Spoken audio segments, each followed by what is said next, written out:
ಹಾಸನ ಹೊಯ್ಸಳರಿಂದ ಸ್ಥಾಪಿಸಲ್ಪಟ್ಟ ಹಾಸನ ಜಿಲ್ಲೆಯು ಭಾರತಾಂಬೆಯ ಕರ್ನಾಟಕ ರಾಜ್ಯದಲ್ಲಿದೆ.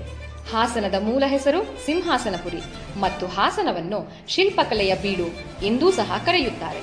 ಹಾಸನ ಜಿಲ್ಲೆಯ ಆಕರ್ಷಣೀಯ ಸ್ಥಳಗಳೆಂದರೆ ಹಾಸನದಲ್ಲಿರುವ ಹಾಸನಾಂಬೆ ದೇವಾಲಯ, ಹಳೇಬೀಡಿನ ಹೊಯ್ಸಳೇಶ್ವರ ದೇವಾಲಯ, ಬೇಲೂರಿನ ಚೆನ್ನಕೇಶವ ದೇವಾಲಯ, ಶ್ರವಣಬೆಳಗೊಳದ ಬಾಹುಬಲಿಯ 58 ಅಡಿಯ ಏಕಶಿಲಾ ವಿಗ್ರಹ, ರುದ್ರಪಟ್ಟಣದಲ್ಲಿರುವ ವೀಣಾ ದೇವಾಲಯ, ಹೇಮಾವತಿ ಹಾಗೂ ಯಗಚಿ ಅಣೆಕಟ್ಟು, ಮುಂಜಿರಾಬಾದ್ ಕೋಟೆ, ಶೆಟ್ಟಿಹಳ್ಳಿ ಚರ್ಚ್ ಮತ್ತು ಅಂತಾರಾಷ್ಟ್ರೀಯ ಮಟ್ಟದಲ್ಲಿ ಗೌರವಿಸಲ್ಪಡುವ ಇಸ್ರೋ ಸಂಸ್ಥೆಯಿಂದ ಸ್ಥಾಪಿಸಲ್ಪಟ್ಟ ಮಾಸ್ಟರ್ ಕಂಟ್ರೋಲ್ ಫೆಸಿಲಿಟಿ MCF ಮತ್ತು ಸಕಲೇಶಪುರದ ಬಿಸಿಲೇಘಾಟ್.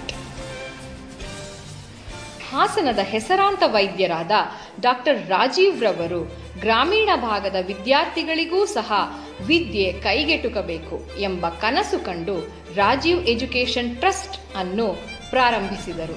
Rajiv Institute of Technology engineering ವಿದ್ಯಾರ್ಥಿಗಳಿಗೋಸ್ಕರ 2008ರಲ್ಲಿ ಸ್ಥಾಪಿತವಾಯಿತು.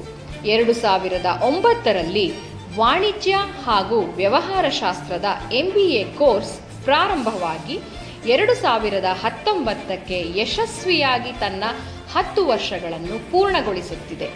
ವಿದ್ಯಾರ್ಥಿಗಳಿಂದಲೇ ವಿದ್ಯಾರ್ಥಿಗಳಿಗೋಸ್ಕರ ಸ್ಥಾಪಿಸಲ್ಪಟ್ಟ ಎಂಬಾರ್ಕ್ ಕ್ಲಬ್ನ ಅಡಿಯಲ್ಲಿ ವಿವಿಧ ಕಾರ್ಯಕ್ರಮಗಳು MBA ವಿದ್ಯಾರ್ಥಿಗಳಿಗೆ ಬೇಕಾದ ನಾಯಕತ್ವ ಗುಣಗಳು, ವ್ಯವಹಾರ ಹಾಗೂ ವಾಣಿಜ್ಯ ಶಾಸ್ತ್ರದ ವಿಷಯಕ್ಕೆ ಬೇಕಾದ ಕುಶಲತೆಗಳನ್ನು ಕಲಿಸಿಕೊಡುವಲ್ಲಿ ಮುಖ್ಯ ಪಾತ್ರ ವಹಿಸುತ್ತಿದೆ. ಎಂಬಾರ್ಕ್ನ ಅಡಿಯಲ್ಲಿ ಸಾಮಾಜಿಕ ಜಾಗೃತಿ, ಶೈಕ್ಷಣಿಕ ಪ್ರವಾಸ ಹಾಗೂ ಪ್ರಜ್ಞಾನ್ ಎಂಬ ಮ್ಯಾನೇಜ್ಮೆಂಟ್ ಉತ್ಸವ ಹೀಗೆ ಅನೇಕ ಕಾರ್ಯಕ್ರಮಗಳು ಯಶಸ್ವಿಯಾಗಿ ನಡೆದುಕೊಂಡು ಬರುತ್ತಿವೆ. ಈ ಎಲ್ಲ ಕಾರ್ಯಕ್ರಮಗಳ ಪಕ್ಷಿ ನೋಟವನ್ನು ಈ ವಿಡಿಯೋದ ಮೂಲಕ ನಿಮಗಾಗಿ ಪ್ರಸ್ತುತಪಡಿಸುತ್ತಿದ್ದೇವೆ.